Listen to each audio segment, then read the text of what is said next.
तर आता आपल्या मित्रांनो गडाच्या पायथ्याशी इथं तुम्हाला पावती फाडावं लागते. वर अजून गड आपला 1 किलोमीटर राहतो. मल्हारगडवरनं स्वराज्यातील छत्रपतींच्या स्वराज्यातील 3 अनमोल असे किल्ले दिसलेले आहेत.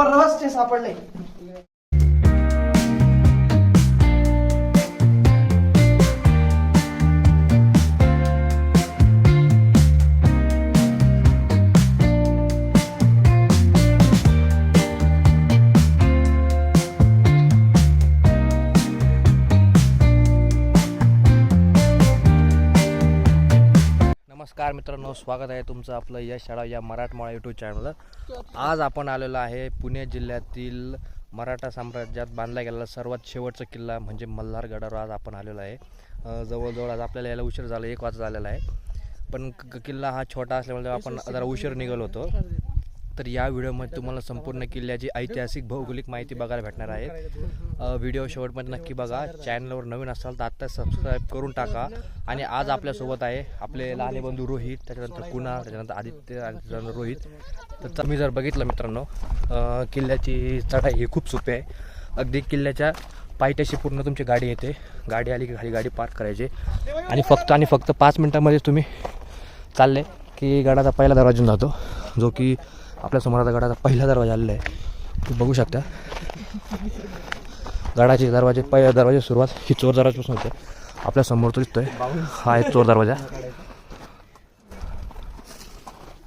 तर मित्रांनो तुम्ही बघू शकता आपण आता जस्ट चोर दरवाजातून इथून बाहेर मध्ये आलो गडावर. आणि गडाचं बऱ्यापैकी जी बुरुज आहे ते ढासळलेलं आहे.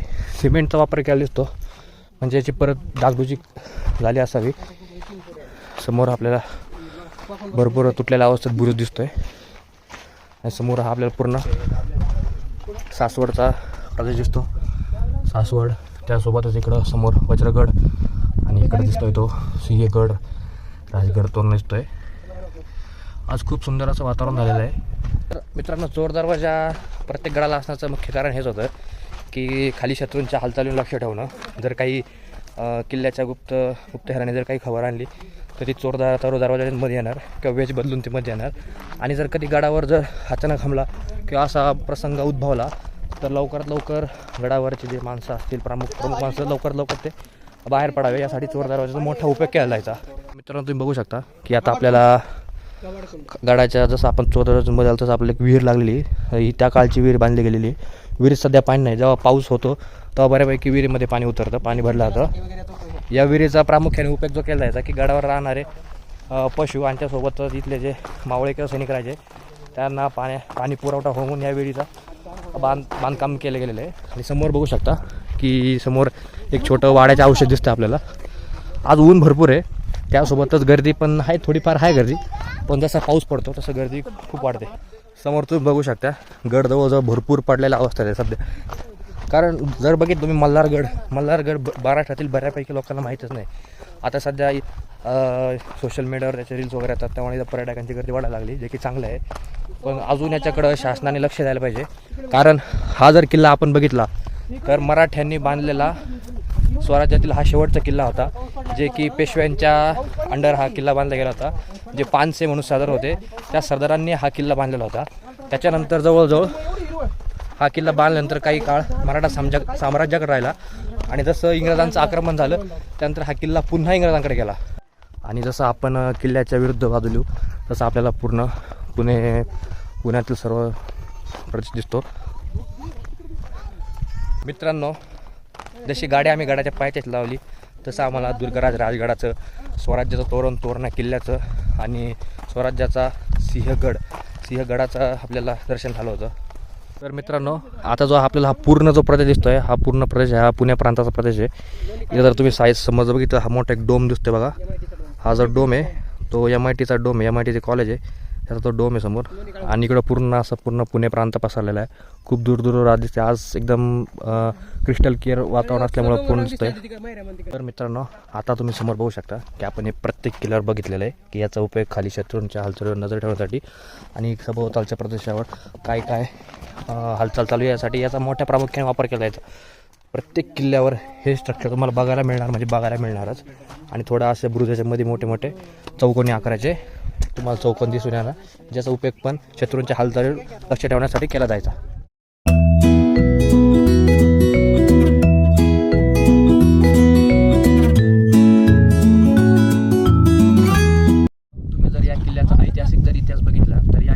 बांधणी सुमारे इसवी सन 1757 ते 1760 दरम्यान या किल्ल्याची बांधणी झाली आपल्या येते. त्यासोबत जर तुम्ही बघितलं की आपले या किल्ल्याची जी बांधणी झाली जी पेशव्यांच्या अंडर झाली होती त्यावेळेचे जे या सरदार होते कृष्णराव पानसे यांनी या किल्ल्याची बांधणी केली होती असं आपल्याला इतिहासामध्ये जाणून येतं. आणि तुम्ही माझ्या पाठीमागे बघू शकता तो सुळका दिसतोय, आपल्या पाठीमागे सुळका दिसतोय आणि बरोबर सुळक्याच्या उजवी बाजूला दिसतंय ते आहे सोनेरी गाव. या किल्ल्याला सोनेरी गड पण असं म्हटलं जातं किंवा मल्हारगड पण असं म्हटलं जातं. तर मल्हारगड म्हणण्याचं अजून एक मुख्य कारण काय की जवळच आपलं जेजुरीचं मंदिर आहे, तर मल्हार मार्तंड याच्या नावावरून पण मल्हारगड असं नाव या किल्ल्याला पडलेलं आहे. तर मित्रांनो, तुम्ही जर या किल्ल्याचा प्रामुख्याने वापर जर बघितला तर त्या काळी जो आपल्या समोर दिवे घाट पुणे आणि सासवडचा जो मार्ग जोडणारा मार्ग तो दिवे घाट आहे. दिवे घाटाच्या व्यापारावर लक्ष ठेवण्यासाठी या किल्ल्याचा प्रामुख्याने वापर केला जायचा. त्यासोबतच त्या काळी जी पंढरीची वारी चालायची, पंढरीच्या वारीवर वारंवार हल्ले होऊ नये म्हणून सुद्धा या किल्ल्यात तुम्ही प्रामुख्याने वापर त्या काळी केला जायचा. तुम्ही बघू शकता की आपल्या या किल्ल्याच्या बुरुजावर समोरनं पूर्ण जे पुणे प्रांताचा प्रदेश दिसतं आपला, इकडं उरुळी कांचन वगैरे, तिकडं पुणे असं भरपूर लांब पण तुम्हाला दिसतंय. हा जो किल्ला होता तो मराठा साम्राज्यातील सर्वात शेवट बांधलेल्यापैकी एक किल्ला होता. त्यामुळे या किल्ल्याला ऐतिहासिकदृष्ट्या एक चांगलं महत्त्व दिलेलं आहे. पण जवळजवळ 1818 मध्ये जे मराठे आणि इंग्रजांचं युद्ध झालं त्या युद्धामध्ये त्याच्यानंतर मराठ्यांच्या सत्तेचा जो राज झाला त्याच्यामध्ये हा किल्ला पुन्हा इंग्रजांकडे गेला होता. तर मित्रांनो, तर आता आपण आहे सध्या मल्हारगडावर आणि मल्हारगडावरून आपल्याला स्वराज्यातील 3 असे अनमोल किल्ले आपल्याला दिसत आहे. तुम्हाला दाखवतो. समोर जो दिसतोय आपल्याला तो सगळ्यात पहिल्यांदा हा जो आहे हा आहे किल्ले सिंहगड. त्याच्याबरोबर तुम्ही जर डाव्या बाजूला बघितलं तर हा जो दिसतोय आपल्याला तो आहे किल्ले तोरणा. त्याच्यानंतर बरोबर तुम्ही अजून डाव बघितलं तर हा आहे किल्ले राजगड. तर असं आपल्याला पूर्ण तिन्ही 1, 2 आणि 3 असे पूर्ण तिन्ही किल्ल्यांचे आपल्याला आज मल्हारगडून दर्शन झालेले. आणि अजून जर तुम्ही डाव्या साईडला आले तर समोर दिसतं आपल्याला हा किल्ले पुरंदर आणि त्याला लागून असलेलं किल्ले वज्रगड. म्हणजे मल्हारगडावरून जवळजवळ आपल्याला 5 किल्ले दिसतात. मित्रांनो, मल्हारगडाच्या पायथ्याच्या आसपासचा जर परिसर बघितला तर या साईडला आहे सोनोरी गाव आणि या साईडला जे आहे ते पुढं तिकडं सासवड आहे. इकडं पुढं सासवड जेजुरी वगैरे लागतं. जेजुरीचा जो किल्ला आहे, जेजुरीचा गड पण इकडंच ह्या साईडला आहे. आणि तुम्ही बघू शकता की गडाच्या पायथ्याशी सुंदर अशी छान अशी शेती जी बाग लावली. ही जी बाग दिसते तुम्हाला ही बाग आहे अंजीर, जे आपण अंजीर खातोच ना, अंजीर ड्रायफ्रूट्स, तर त्याची बाग खाली गडाच्या पायथ्याशी केली जाते. इकडं जर तुम्ही बघितलं प्रामुख्याने शेतकऱ्यांचं जर उदरनिर्वाहासाठी शेतीच करतात. गडाच्या डाव्या बाजूला पूर्ण शेती आणि उजव्या बाजूला पूर्ण पुणे प्रांतातच पूर्ण सिटी पडते. इथं प्रामुख्याने सगळी शेती जी पावसाळ्यात चालते. खूप छान, खूप सुंदर असा किल्ला आहे. छोटासा किल्ला आहे, मराठा साम्राज्यातील बांधला गेला शेवटचा किल्ला आहे. त्यामुळे या किल्ल्याला खूप असं ऐतिहासिक महत्त्व वगैरे आहे. त्याच्यानंतर तो इंग्रजांकडे गेला होता, त्यामुळे किल्ल्याची स्थिती वगैरे खूप ढासळली होती. तर मित्रांनो, तुम्ही जर या किल्ल्याचा वर्ण जर आकार बघितला तर आपण जो त्रिकोणा किल्ला बघितलेला आहे तर बऱ्यापैकी त्याच्या त्रिकोणाच्या मिळतात त्या याचा त्रिकोणीचा आकार आपल्याला दिसतो. तिन्ही बाजू अशा दिसतात. आणि आता तुम्ही बघू शकता की पूर्ण पावसाचं वातावरण वगैरे झालेलं आहे. आता ऊन सावलीत सध्या खेळ चालू आहे. वातावरण तर खूप छान आहे, पण पाऊस कधी पण येऊ शकतो. त्यामुळे आता आपण आपला थोडासा किल्ला बघायचा राहिलेला आहे. आपण तो किल्ला बघूया, तिथं मंदिरात देवाचं दर्शन घेऊया आणि तसं आपण लवकरात लवकर आपल्या पुढच्या प्रवासाला निघूया. तर मित्रांनो, तो जो समोर आपल्याला जो दरवाजा दिसतोय आणि मित्रांनो तो जो आपल्याला समोर दरवाजा दिसतोय तो किल्ल्याचा मेन दरवाजा आहे. ही किल्ल्याची एक सोनेरी गावातून ही एक किल्ल्याची वाट आहे छोटी. आता ती वाट कोणी वापरत नाही जास्त करून. आता जी वाट आहे ती आपली चोर दरवाजेच वापरतात. तो किल्ल्याचा महादरवाजा आहे महत्त्वाचा. चला आता पाऊसाची सुरुवात झाली. बहुतेक मला असं वाटतं पुण्यातील पहिला पाऊस, पावसाळ्यातला पहिला पाऊस आज येऊ शकतो. लवकरात समोर पाहू शकता आपण, पाऊस चालू झालाय. समोरच्या पुरंदरच्या साईडला पहा, पावसाने हजेरी लावली. पाऊस चालू आहे तुम्हाला छोटासा. मित्रांनो, आता पाऊस चालू झाला, हलका हलका पाऊस चालू झाला. लवकरात लवकर आपल्याला कुठेतरी एक आसरा बघावा लागेल. मित्रांनो, आपण त्या सुळक्याकडून आता आलेलो आहे, महादरवाजाला आलो आहे. तुम्ही मगाशीच बोललो होतो, हा महादरवाजा आहे. आणि एक अशी एक वाटेकडून सोनेरी गावातून अशी एक वाट जाते. हा महादरवाजा आहे, तुम्ही बघू शकता. तर मित्रांनो, आता पाऊस हळूहळू वाढत चाललेला आहे. आपण सध्या आता थांबलेलं आहे, महादरवाजा थांबलेलं आहे. अजून आपल्याला तिकडे तिकडे असं पूर्ण चक्कर मारण्याचं आहे. इथे आपल्याला मंदिरात दर्शन घेऊन आपण तसं किल्ल्याच्या बाहेर पडणार आहोत आता. तर मित्रांनो, आता थोडा पाऊस कमी झालेला आहे. तर आता आपण चाललेलं आहे, महादेवाचं मंदिर आहे. महादेव आणि खंडोबाचं मंदिर आहे. खूप सुंदर असं मंदिर आहे. तुम्ही मंदिर बघू शकता. हे बघा, हे जे आहे हे महादेवांचं मंदिर आहे आणि त्याच्या बरोबर उजव्या बाजूला आहे ते खंडोबांचं मंदिर आहे. खूप सुंदर असं मंदिर बघू शकता तुम्ही. इतकं छान मंदिर आहे ना. तुम्ही बाहेरचं इंटेरियर वगैरे बघितलं खूप छान असं मंदिर आहे. चला आता आपण मंदिरात दर्शन घेऊया मित्रांनो. आता आपण महादेवाच्या मंदिराच्या परिसरामध्ये आहे. सुरुवातीला तुम्ही बघू शकता छोटंसं आपल्याला छान असं तुळशी वृंदावन दिसू शकतं. आणि हे जर तुम्ही बघितलं एक काहीतरी एक शिल्पकला दिसते आपल्याला. आता ते व्यवस्थित आपलं समजून येत नाही एक्झॅक्ट काय ते. ही बाहेर तुळशी वृंदावन छान असं आणि सुंदर असं आहे हे महादेवांचं मंदिर, खूप छान. तर चला आता आपण बाहेर चप्पल वगैरे काढूया आणि मध्ये महादेवांचं दर्शन घेऊया.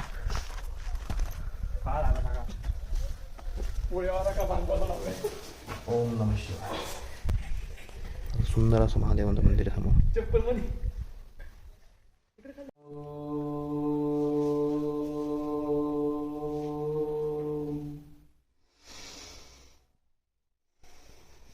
मित्रांनो असं काहीतरी खूप असं मध्ये वरती आपल्याला जो दिसतोय घुमट तो पूर्ण दगडाचा आहे, म्हणजे पूर्ण मंदिरात दगडात आहे. तसं वरती असा छान असा एक पिरॅमिड आकाराचा घुमट आहे आणि बरोबर खाली अशी पुरातन काळाची एक छानशी शिवलिंग आहे. आणि बरोबर पिंडीच्या मागं आपल्या छत्रपती शिवाजी महाराजांचे 2 फोटो ठेवलेले. हलकासा असा पावसाळ्यातला पहिला पाऊस पडून गेलेला आहे. एवढं सुंदर वातावरण झालंय, अरे खूप छान असं वातावरण झालेलं आहे. आता आपण महादेवांचं दर्शन घेतलेलं आहे. महादेवांच्या बरोबर उजव्या साईडला किंवा पाठीमागं श्री खंडोबा महाराजांचं मंदिर आहे. चला आता आपण खंडोबा महाराजांचं मंदिर दर्शन घेऊया. तुम्ही बघू शकता एवढं छान असं सुंदर वातावरण झालेलं आहे ना, मन खूप प्रसन्न झालेलं आहे. कुणाला कसं वाटतं तुला? गडावर पाऊस पडल्यामुळे खूप छान असं वातावरण झालेलं आहे. आता महादेवाचं आपण दर्शन घेतलेलं आहे. खंडोबाचं मंदिर आहे. खंडोबाच्या मंदिराच्या पाया पडा. महादरवाजातून आत येताना हा महादरवाजा आहे. आपण महादरवाजात थोडा थांबलो होतो, पाऊस लागत होता. सुंदर अशी मूर्ती तिथे स्थापन केलेली आहे. आणि मित्रांनो इथे समोरचा जो मोकळा परिसर दिसतो ना, हा पूर्ण जो राजवाड्याचा अवशेष आहे. तर मित्रांनो आता हे जे समोर दिसतं ते आहे आपलं श्री खंडोबा यांचं मंदिर. मंदिर बंद आहे का? आवाज बसले रे आज? हा हो बंद आहे. मंदिर बंद आहे, मंदिराला कुलूप आहे. पण तुम्ही बघू शकता हा जो दीपस्तंभ आपण जेजुरीला पण असे मोठे मोठे दीपस्तंभ बघतो. या दीपस्तंभाचा किंवा दीपमाळ्याचा उपयोग असतो ह्याच्या दिवे लावण्यासाठी. छान असं खाली नंदींच्या छोट्याशा 2 मूर्त्या खूप सुंदर अशा. हे आहे खंडोबांचं मंदिर, आपले महाराष्ट्राचे कुलदैवत. जय श्री खंडोबा. येळकोट जय मल्हार. खूप सुंदर छान मंदिर आहे. दोन्ही मंदिर तुम्ही स्ट्रक्चर बघितले तर जवळजवळ आसपास सेम आहे. खालचं बेस तर पूर्ण सेम आहे. वरती याचं जे कळस आहे तो वेगळा आहे आणि महादेवांचं जे वरचं जे स्ट्रक्चर ते वेगळं आहे. पण मंदिर दोन्ही पण खूप छान आहे. आता आपण दोन्ही मंदिरांचे दर्शन घेतलेलं आहे. आता आपण तिकडे जाणार आहोत. तिकडं आपले महाराष्ट्राचे आराध्य दैवत छत्रपती शिवरायांचं छान सुंदर असं स्मारक बनवलेलं आहे, जे की पूर्ण तिथं राजवाड्याचे अवशेष होते. आणि समोर बघू शकता मित्रांनो पूर्ण ढगात हरवलेला हा जो समोर दिसतच नाही तो पुरंदर किल्ला. वा. तर मित्रांनो आता जे समोर दिसतं आपल्याला सुंदर असं दगडामध्ये कोरलेलं छत्रपती शिवाजी महाराजांचं सुंदर स्मारक आहे. खूप सुंदर बघू शकता.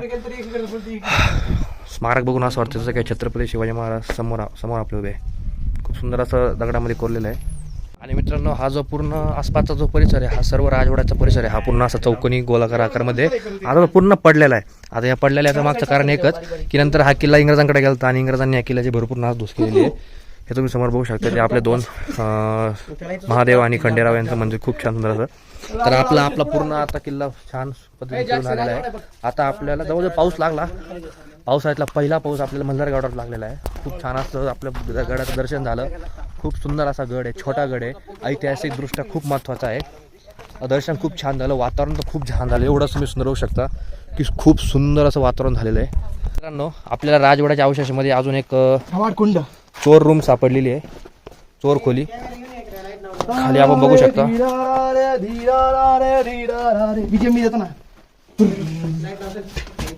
काय रे